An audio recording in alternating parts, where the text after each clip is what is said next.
భారత్ అలాగే శ్రీలంక జట్ల మధ్య జరిగిన రెండవ టెస్ట్ మ్యాచ్ లో ఖచ్చితంగా భారత్ గెలుస్తుంది అనుకున్నారు.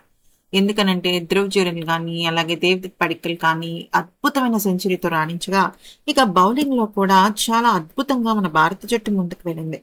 కానీ ఊహించని విధంగా 5వ రోజు చాలా పెద్ద నష్టం జరిగింది.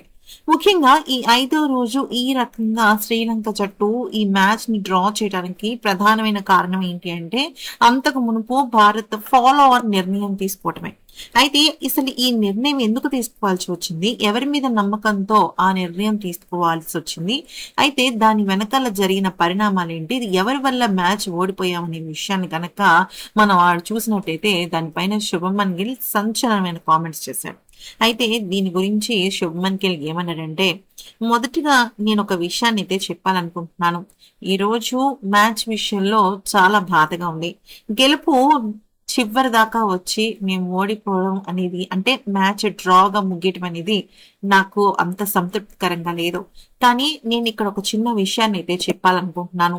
మేము ఎక్కడ కూడా WTC ఫైనల్ రేస్ లో నుంచి తప్పుకున్నాం అని మేము అనుకోవటం లేదు. మా చేతిలో ఇంకా అవకాశాలు ఉన్నాయి. 7 మ్యాచెస్ మేము గనక ఖచ్చితంగా గెలిచినట్టయితే మళ్ళీ మేము తిరిగి పుంజుకుంటాము. ఆ పుంజుకునే అవకాశాలు మాకు చాలా స్పష్టంగా కనబడుతున్నాయి.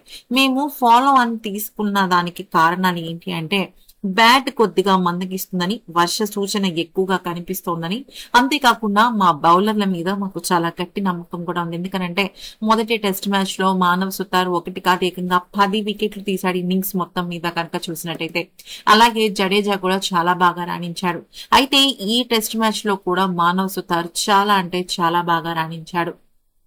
కాకపోతే ఇక్కడ ఏమైంది అంటే, ఎప్పుడైతే ఫాలో ఆన్ అనేది ఇచ్చామో మా బౌలర్స్ బాగా టైర్డ్ అయిపోయారు.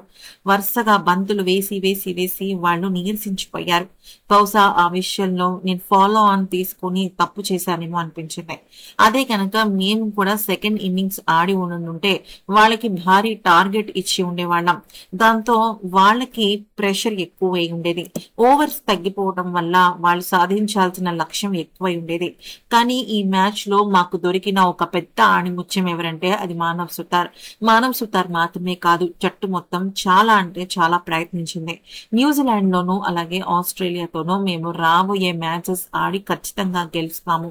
అయితే మా జట్టు చాలా వేగంగా తిరిగి పుంజుకుంటుంది. మేము ఖచ్చితంగా ఫైనల్ రేస్ లో తీసుకువెళ్ళి ఈసారి కప్ కొడతాము అంటూ చాలా పాజిటివ్ గా మాట్లాడాడు.